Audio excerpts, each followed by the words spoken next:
Hello and welcome back to the second part of my State of Rush Duelings video. In the first part we went over the meta of the format and talked about the things that we liked about it, the things we didn't like about it, and we wanted to give a bit more context as to the state of the meta overall. For this video I want to talk a little bit about some of the other aspects. Obviously there will still be a bit of meta discussion in here, but we're not just talking about the meta here, we'll be talking about the different environments that people play in, the monetization of the game, and some of the decisions that Konami have made that I either agree or disagree with. So first things first, let's talk about the ladder. So spellcasters plague the ladder and have done so since their release on the 9th of May, which was 3 months ago, the same day that the Galactica of Eternity box was released.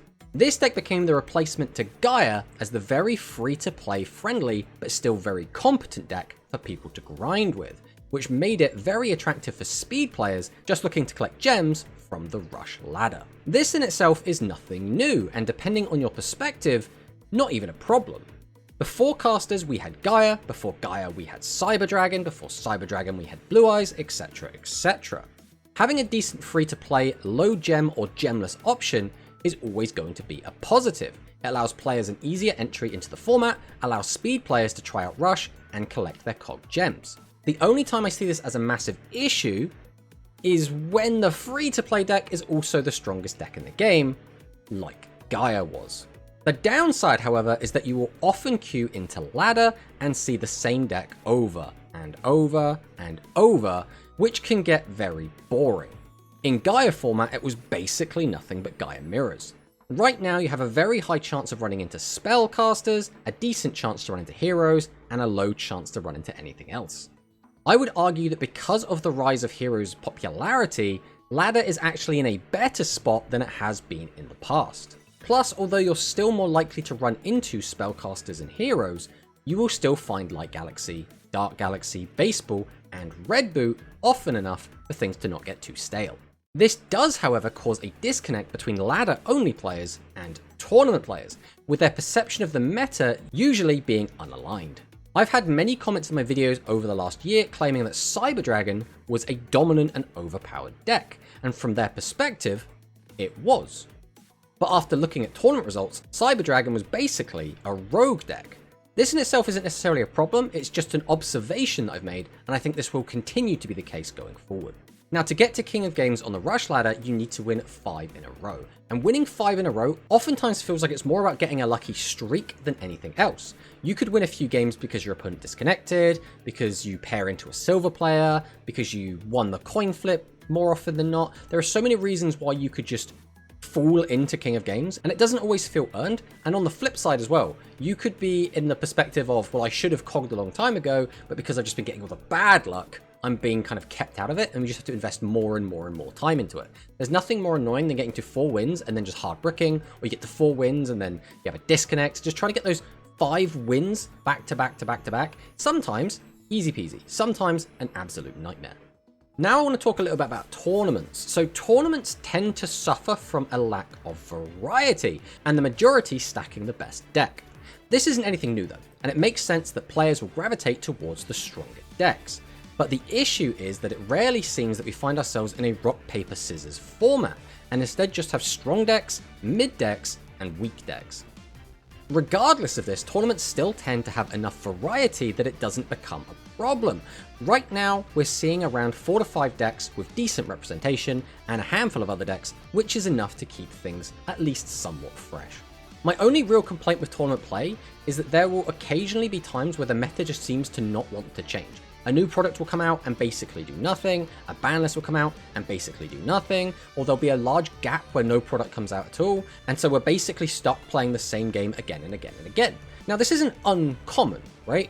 In a physical TCG, typically a new set will come out every 2 to 3 months, but I think because this is a game that's played digitally, because we're playing it online a lot of the time, we can turbo through so many games so quickly that the meta will start to get very dry very quickly. So I do think that whenever, for example, Light Galaxy has been around and the best deck for about 3 months, 3 months feels far, far too long for a digital card game having one deck be the undisputed best deck. So now I want to talk a little bit about boxes. So Rush has only ever had a single main box, which was Seven's New Road, that was released with the introduction of Rush into Duel Links. That means that every product release we have had since has been a mini box, a super mini box, a deck build box, a selection box, or a structure deck, which means if you want to collect a playset of every card, you basically never get the chance to reset the box early until you have every SR and UR. Deck build boxes are great for new players or players that don't have all the cards, but they are stuffed full of reprints that dedicated players have no use for, while still containing brand new cards that they do still want, forcing them to effectively overpay. You have to keep basically getting additional copies of these SRs and URs we already have that we don't need, so that we can get the other cards that we do want, which is very frustrating. And selection boxes are the biggest scam in Duel Links, in my opinion. And even the rush ones, which are much better than the speed ones, are still gouging you for gems and or money if you want to maintain your collection. It's even worse that Konami deliberately includes chase cards that they know players want to get their hands on, and it is a miracle that Shiny Shady was not put in a selection box and used as bait.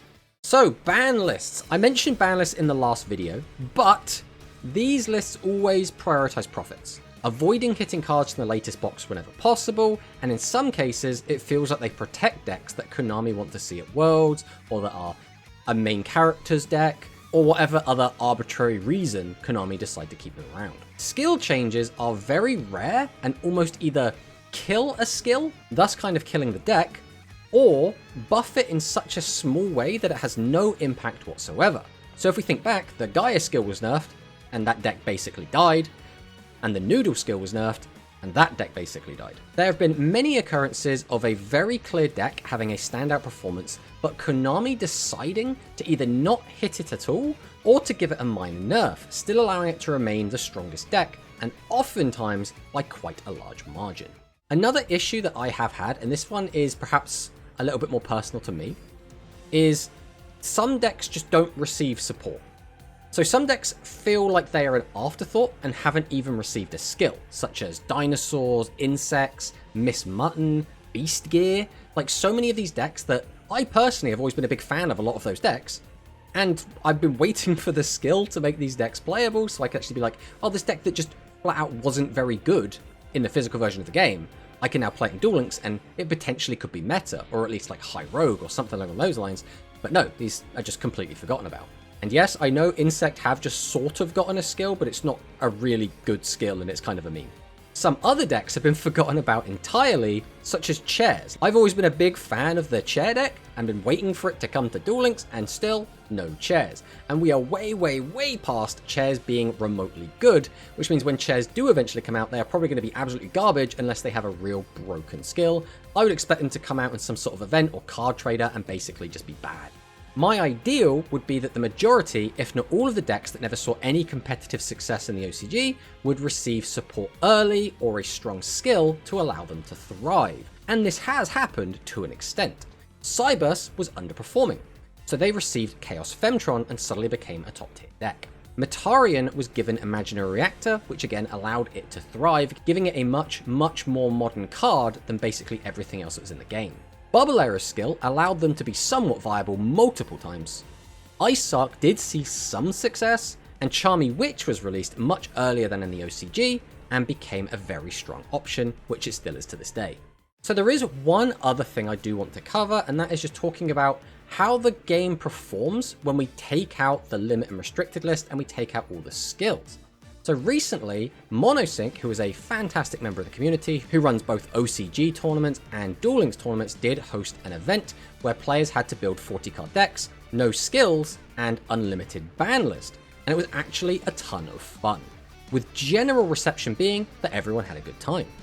The strongest decks in the format were Cyber Dragon, Metarian, and Dark Galaxy, much different from the standard Light Galaxy, E-Heroes, and Spellcasters. We had games lasting many turns, with some games lasting as long as 15 turns.